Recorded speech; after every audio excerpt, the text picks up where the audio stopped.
taman bacaan? Tidakkah kau merasa istimewa ketika berada di dalamnya? Di sekelilingmu ada berbagai tokoh dari dunia nyata dan khayal. Tempat yang pernah kau kunjungi dan yang belum. Informasi dan cerita dari masa lalu, masa kini, dan masa depan. Semua berpadu, semua berada dalam genggamanmu. Saat berada di antara buku, tidakkah kau merasa menjadi raja dan ratu? Ruang dan waktu seolah menyatu, tanpa batas. Kau bisa terbang melintasi sekat negara dan melewati berbagai zaman. Kau bisa menyelam ke dalam samudra, melayang di angkasa, bercanda dengan aneka satwa, dan berkelana di tengah padatnya kota, juga di Rima Raya. Kau tahu, buku adalah jendela dunia, kunci pengetahuan, dan pintu wawasan. Muhammad Hatta, sang proklamator, berkata, "Aku rela di penjara asalkan bersama buku. Karena dengan buku, aku bebas." Melalui buku, manusia terbebas dari ketidaktahuan.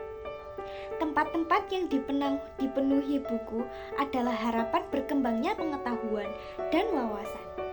Jadinya, jika kota tanpa buku pantaskah dia disebut kota. Di kota itu mungkin kabar datang dari sumber lain, dari koran, televisi, atau internet. Mungkin informasi dan cerita datang dari cerita nenek moyang, bagai dongeng-dongeng sebelum tidur.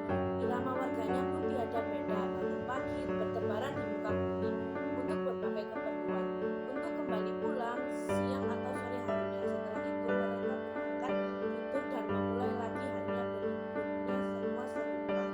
Bangunan yang bernama perpustakaan. Di dalamnya, buku-buku berderet dalam rak yang tak terjamah. Tiada tangan meraih dan membuka halaman demi halaman dengan sukacita. Mungkin juga ada tumpukan buku di sudut-sudut sekolah yang sepi dan berdebu. Jarang dikunjungi, jarang dibaca. Buku-buku di sana teronggok tanpa nyawa. Bagaimana dengan kotamu? Mungkin kau tinggal di tengah kota yang megah, atau di gang sempit, di desa terpencil, di sisi pesisir, atau di kaki gunung. Adakah perpustakaan, taman bacaan, atau toko buku di dekat rumahmu? Jika ada, apakah tempat itu menjadi wadah berkumpulnya anak-anak dan warga? Menjadi pusat berkembangnya wawasan dan pengetahuan? Atau hanya menjadi pajangan? Maukah kau menjadi orang yang menghidupkannya? Kau bisa mengunjunginya dan mengajak teman-teman membaca dan berbagi cerita di sana. Jadikan tempat itu sumber kegembiraan dan pengetahuan. Jika tempat itu belum ada, maukah kau menjadi orang yang mulai menghadirkannya?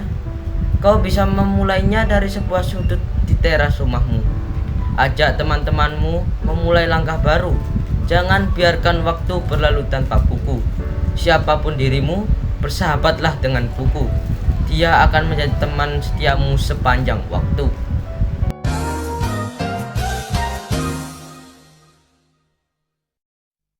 Was